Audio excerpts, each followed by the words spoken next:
Okay, dear students, let us see. A bowling ball of mass 10 kg is dropped from a height of 10 meter. When it is 5 meter above the ground, what is the total energy of the ball?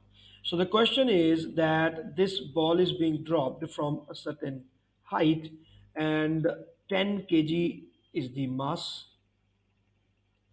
It is dropped from a height of 10 meter.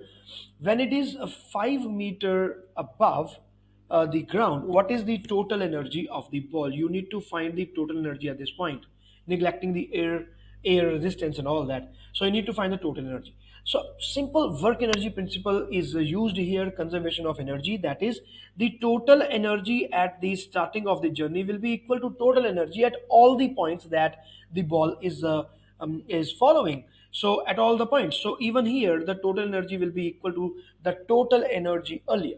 So the ball is dropped, so no initial kinetic energy is given, so I can always say that total energy is equal to the potential energy at point number 1. So that will be mgh. What is the mass? 10 kg, gravity 10, and this is also 10. So simple, our answer is 1000. Like if the question says that it is the gravity has to be taken as 9.8.